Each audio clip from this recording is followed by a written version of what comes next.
आज मु पालंग सागर भजा आपण मानकु शेयर करी। पालंग सागर बहुत औषधीय गुण थाए, स्वास्थ्य पाई मध्य बहुत लाभदायक होता है। पालंग साग भजा खाइबाकू बहुत ही टेस्टी लगी थाए। आपण एहाकू गरम भात, रुटी, परोटा सहित खाई परिबे। पालंग साग भजा को आपनको मु आज नुआ शैली रे देखैबी, सेथिपई आपण भिडियोटी को फुल वॉच करंतु, जमारे भी स्किप करिवेनी। भिडियोटी भल लगिले लाइक करिवे, शेयर करिवे। आपण जदि मो चैनल रे नुआ आसीथिबे ताले सब्सक्राइब करि देबे। एबे चलंतु आमे ए रेसिपीटी स्टार्ट करि नबा। हेलो फ्रेंड्स, मु रोजालिन आपण मानकु स्वागत करूछि आरएसएनवी होम कुकिंग को। पालंग साग भजा बनेबा पई प्रथमे तो हमकु पालंग साग दरकार। तो एठी मु 3 बिड़ा फ्रेश पालंग साग नै जाइछि। एबे आमे एको काटि नबा। आपण साग को काटिबा पूर्वरु साग को प्रथमे धोई नेबे। तो मु एठी साग को प्रथमे धोईकी एहाको काटि नउछि, आपण देखि पारुथिबे। एबे आमे एहाको गोटे प्लेट रे बाहर करि नबा। पालंग साग भजा को आउ टिके टेस्टी करबे पई सेथरा आमे आलू ऐड करबा। तो एठी मु गोटे बड़ साइज रो आलू नै जाइछि। आलू को मु भलसे चोपा छडै नैछि। एबे आमे एहाको काटि नबा। तो आमे एहाको बेसी बड़ बड़ साइज रो काटिबानी, जस्ट छोट छोट साइज रो आमे आलू को काटि नबा। छोट साइज रे आमे आलू सागरे पकेइले तार टेस्टटा बहुत ही बढ़िया लगी थाए, खाइबा को बहुत ही स्वादिष्ट लगी थाए। एठी देखंतु मु आलू को छोट छोट साइज रो काटि नेछि, आपण भी ठीक सेमिति ही काटि नेबे। तो साग भाजिबा पई एठी मु पियाज आ आलू काटि नेछि। गोटे मीडियम साइज रो पियाज को नै जाइछि। एबे चलंतु आमे पालंग साग को भाजी नबा। तो पालंग साग भाजिबा पई प्रथमे मु एठी करेई नै जाइछि। करेईटा टिके गरम होई साला परे सेथिरा आमे तेल देई दबा।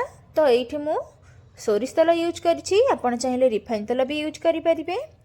तेल टिके गरम होई साला परे सेथिरा आमे सोरिष आउ जीरा मिक्स करिकि पकेई नबा। तो एठी आपण देखि पारुथिबे तेल भी हमर भल से गरम होई जाइछि।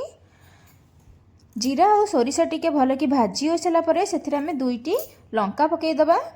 तो एठी मु 2टी कंचा लंका यूज करिछि, आपण चाहिले सुखिला लंका भी यूज करि परिबे। एबे आमे सेथिरे देई दबा पियाज को। पूर्वरु आमे पियाज को काटिकी रखिथिले, एबे आमे सेथिरे देई दबा। पियाज को आमे टिके हल्का हल्का करिकी भाजी नबा। पियाज टिके भाजी होई साला परे सेथिरे आमे काटिकी रखिथिबा आलू को देई दबा। जेहेतु आमे कंचा आलू यूज करछे तो सेति पई आमे आलू को देखिकी हळदी देई दबा। स्वाद अनुसार लूण देई दबा। तो लूण एठु मु गोटे आलू को देखिकी देई दोछि। आपण जदि अधिक परिमाण रे बनौथिबे ताले सेई अनुसार आपण देखिकी लूण देबे। एबे आमे सबुतिक को भल से मिक्स करी देकी आलू को सिजेबा पई किछ समय कवर करी नबा। एबे चलंतु देखि नबा हमर आलू भल से सिजिलानी ना सिजिनी। एठी मु आपन को चेक करके देखै दोछि। देखंतु आलू हमर केते परफेक्टली सिजी जाइछि। आलू टिके सिजी आसिला परे पूर्वरु काटिकी रखिथिबा साग को देई दबा। आपण एठी ठीक फ्रेश साग बा कौलिया साग नेबे, देखिबे खाइबा को बहुत ही टेस्टी लागिबो।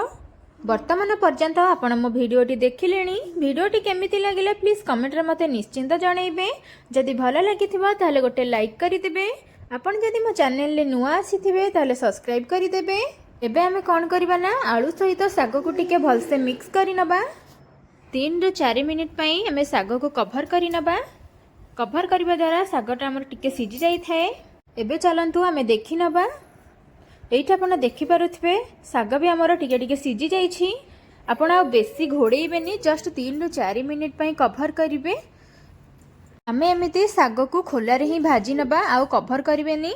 एइठा आपण देखि पारुथिबे साग को मु परफेक्टली भाजी देइछि, केते सुंदर देखा जाउछि। जेमिति स्टेप बाय स्टेप करिछि आपण ठीक सेमिति ही घरे बनांतु। जदि भिडियोटी पसंद आसीथिबो ताहले आपणक फ्रेंड्स मानको बहुत परिमाण रे शेयर करंतु। एबे हमें गोटे प्लेट रे सर्व करि नबा। आपण जदि आहुरी मोर नुआ नुआ भिडियो देखिबा को चाहुचंती, पाखरे थिबा बेल आइकन को ऑल ऑप्शन प्रेस करंतु, जहा द्वारा मोर नुआ नुआ भिडियो आपणक पाखको फास्ट नोटिफिकेशन जिवरी। एइठी हमर प्रस्तुत होई जाइछि नुआ शैली रे पालंग साग भजा। आपण प्लीज घरे ट्राई करंतु। मो भिडियोटी जदि आपनको पसंद आसीथिबो ताले गोटे लाइक आ सब्सक्राइब करि देबे। आ आपण समस्त को मो तरफरु हैप्पी न्यू ईयर रहुछि। धन्यवाद।